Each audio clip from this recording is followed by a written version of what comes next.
Okay, group projects. Ugh. Right. I mean, sometimes they work out, but a lot of times it's just a recipe for stress. Uneven workloads, miscommunication.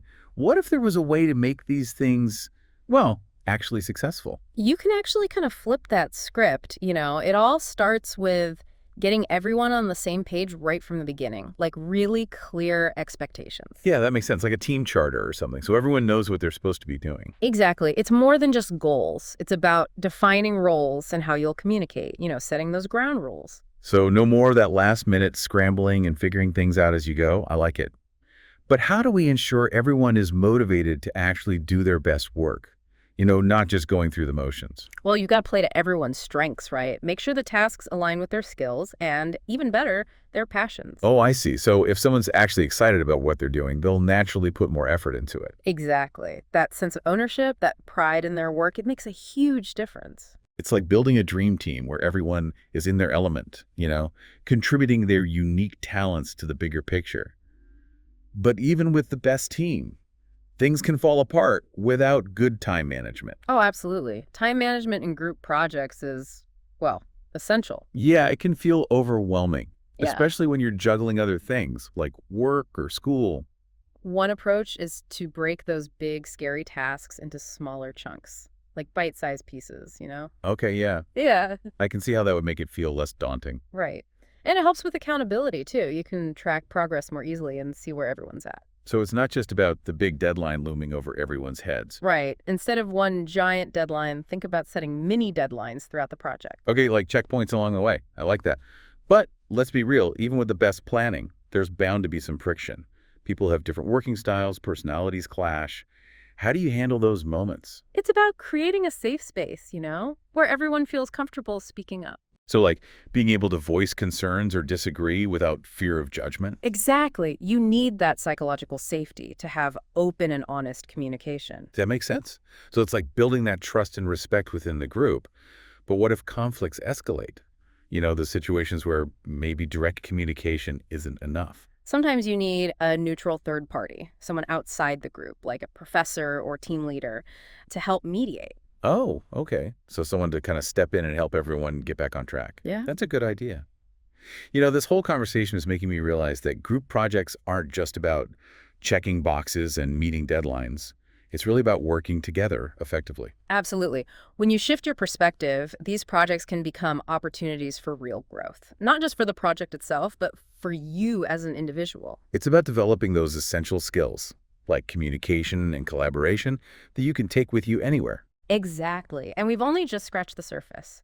There's so much more to explore when it comes to successful group dynamics. So, another interesting thing about group projects is how leadership kind of emerges, even if you don't have a formal leader. Yeah, that's true. Like you can have someone who naturally takes charge or someone Yeah. who leads more by example. Exactly. And it's cool to see how those different styles play out, like which ones work best in certain situations. Yeah. It's like you're getting a real-time lesson in leadership. It's also a chance to look at your own style, right? Like, how do you tend to lead? What are your strengths? Where do you need to improve? That's a good point. It's not just about the group. It's about self-awareness too. Recognizing those skills you're developing. And realizing that those skills, communication, negotiation, problem solving, they're useful in any situation, not just for group projects. Oh, for sure. It's like training for, well, life, really. But, okay, let's be honest. Not all group projects are sunshine and rainbows. What about those times when you get stuck with a team that's just, well, not motivated? It happens, but you're not powerless in those situations. Sometimes you just got to be proactive. Okay, what does that look like? Like, how do you approach that? Start with a conversation. Be direct but respectful. Maybe there's a misunderstanding or something's going on that you don't know about. So clear communication is key. But what if that doesn't work? Well, then maybe it's time to bring in someone else, like a professor, a team leader, someone who can mediate. Right, someone with a little more authority. That's a good tip. Something else I've struggled with is like how to actually harness those different perspectives everyone brings. Ah, yeah, that's where brainstorming comes in, right? But not just throwing out ideas randomly. Right, like actually listening to each other, building upon those ideas. Yeah, that open dialogue, that's where the magic happens. That's how you get those innovative solutions, when everyone feels like they can contribute. Oh, absolutely. It's so much better than just dividing tasks and working in silos.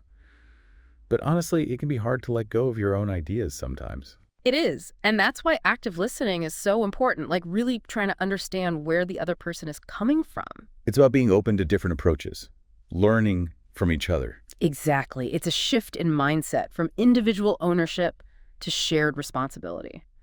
And that's powerful. So we've talked about expectations, time management, psychological safety, and conflict. And now, leadership, adaptability, and harnessing diverse perspectives. What else have we got? Let's talk about celebrating those successes and embracing the learning journey, you know? Ooh, yes. I like that. Celebrating successes, yeah, that's important. It's easy to just rush on to the next thing. But taking a moment to acknowledge what you've achieved as a team, that's got to be good for morale, right? Right. Even small wins, like, hey, we hit that mini deadline. Awesome job, everyone. It doesn't have to be a big thing. Yeah, just that recognition, that feeling of we did it together. Yeah. But it's not just about the celebrations, is it? There's also, like, the learning process. Absolutely. When the project's over, don't just scatter. Take some time to reflect as a group. What went well? What could we do better next time? Oh, yeah, like a debriefing section, so you can actually, like, grow from the experience. Exactly. It's continuous improvement. You know, this whole conversation has been really eye-opening. I used to dread group projects, but honestly, I'm seeing them in a whole new light now. Good. They can be so valuable, you know, not just for getting the work done, but for personal growth, too. It's about more than just checking things off a list. It's about developing those skills that'll help you in any situation: teamwork, communication, problem solving. It's kind of like, well, life skills. Exactly. And realizing that it's okay if things get a little messy sometimes. That's part of the process. Yeah, it's about embracing the journey, right? The ups and downs, Yeah. the challenges, and coming out stronger on the other side. So next time you're facing a group project, remember, clear expectations, smart time management, open communication. Those are key. And don't forget to celebrate those wins, big and small, and take the time to reflect, learn from what worked and what didn't. You might even find yourself, actually looking forward to that next group project. Maybe. Well, this has been fantastic. Thanks for sharing all these insights with us. It's been a real pleasure. The pleasure was all mine.